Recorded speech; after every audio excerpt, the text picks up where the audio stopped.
I'd like to call our last speaker is Dave Owens. Dave Owens is from PCS.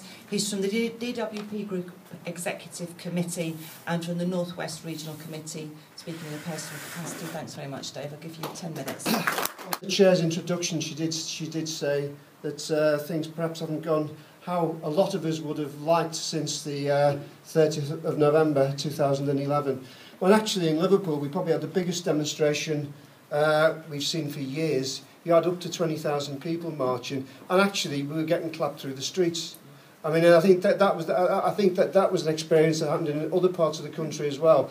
But I think it was very, very clear how much the fact that people saw somebody fighting back gave people courage to perhaps express the kind of anger that's being expressed now. I'll talk about the national PCS stuff in a minute, but I think the interesting thing is since then, I've actually been involved in quite a number of strikes.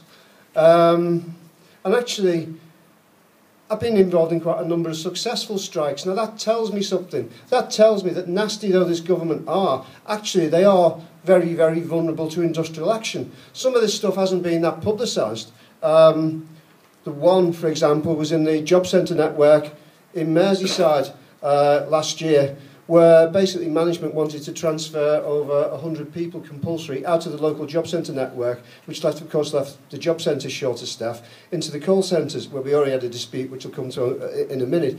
But actually what happened, by taking 5 days strike action, actually we stopped the compulsory transfers.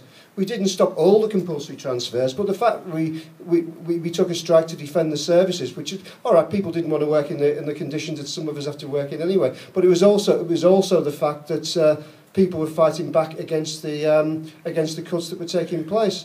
Now we had a 3-day strike in Jubilee week, which meant effectively it was a 5-day strike, which shut the whole network down. During that, we had Mark Sawaka speaking at a strikers' rally. And there's quite a lot of news coverage. I actually watched, it must have been a masochistic thing to do, but I actually watched the local news on both the BBC and ITV. And actually they were stood outside of job centres trying to get hold of claimants to say that they were against this strike, and it was terrible. And they couldn't actually find anyone who didn't support what the strikers were actually doing. And I think that is very, very significant. The second one, which I'll talk about, was the call centre dispute. Now, that was very, very frustrating for some of us who think we could have got a lot more out of it. But actually, by taking that action, we've basically changed the management's business plan. There is a feeling we could have got more out of it, but certainly what we got out of it wasn't a defeat. And certainly we've forced huge concessions. This January, DWP management were due to make 43 people compulsory redundant. We balloted PCS nationally in DWP. We won the ballot, and management backed down. Now, by any stretch of the imagination, that is a victory. Same in the Home Office. If you talk to our colleagues in the Home Office, they'll talk about the Olympic strike. Now, the Olympic strike never actually happened because management offered people in the Home Office, I can't remember the exact numbers, but it was several thousand staff that were offered. All of these things indicate to me that actually management are vulnerable to industrial action. If we stand together and we fight back against them, there's every chance of winning. And actually, when we're fighting specific cuts, I don't think we can just, we want the national strikes and we want the big fight backs, but also we need to fight the specific cuts in the here and now, as we did in the job centre network in Merseyside, and as we did in the attacks on working conditions in the call centres in DWP as well. So I think that is an important part of it. Now, we are currently taking national action in PCS. We had a national strike on the 20th of March, I think it was, which was very well supported, and we've had further half-day walkouts. For most of the civil service, it was last Friday. Our colleagues in HMRC were the lucky ones because they were on strike for half a day on Monday. And my daughter, who works in HMRC, had the pleasure of announcing the death of Thatcher through a megaphone on a picket line outside the tax office in T Glass in Cardiff. And in South Wales, I'm sure you can imagine what the response was to that announcement. So I think it is important that we do have the national action. Actually, the attacks that are taking place on the civil service, we've tried to bring other unions to take action alongside with us, and we'll continue to try and do that. But the attacks that are taking place on us are so great that we have no choice but to fight back against management.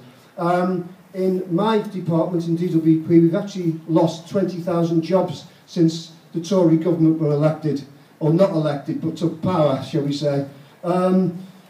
We have now submitted a claim, and there will be fightbacks over that. In terms of the national campaign, the further plans are for another day and a half's national action. I don't know exactly when that's going to be. Some of it will be sectional action, so for example, one government department will be out. There's also plans for themed action. One of the issues which I'm agitating around is we do something around the 29th of April, which is when the pilot for universal credit begins in the Northwest.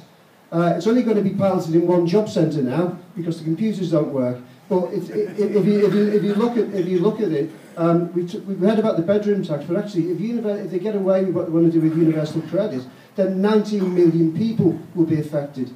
40% of our staff who will be delivering it will actually be in receipt of it because they're currently in receipt of tax credits. And you're also talking about a system of in-work sanctions. So if you're getting the equivalent of tax credit now, if you don't increase your hours, for example, we could have the scenario of somebody working in a job centre going out the staff entrance to be interviewed by an advisor in the public side of the office and being told that they didn't increase their hours, they were going to lose the universal credit. And that's the reality of the situation. It's an attempt to use the whole welfare system to discipline the workforce, very much as the workhouse system worked in the 19th century. That's what they're talking about. You might as well talk about universal credit as being the Victorian Poor Law online, because that's the only way you're going to be able to claim it. And I do think we need to unite around these facts. I have had, from a PCS official point of view, I've had discussions with Sheila about stuff about united action around welfare reform, but we do need this action, because it's not just an attack on claimants, it's an attack on the entire working class. David, I'll give you 2 minutes there. Okay, I'll finish very quickly on the welfare reform stuff. I suppose it's a joke, but you can always imagine Ian Duncan Smith going on television and announcing the reintroduction of the workhouse system. It's not beyond the thinking of what these people are doing. There's a lot of campaigns going on there. There's a lot of fightbacks going on there. I'm here for what it says on the tin, unite the resistance. There is resistance taking place. It is time we united it, and we need to do what we can to bring the big fights together, yes, but also to fight the small battles, because as I tried to explain, fighting those small battles can bring victories, because the other side are weaker than they think they are. So let's go forward from this conference and try and build that. Thank you.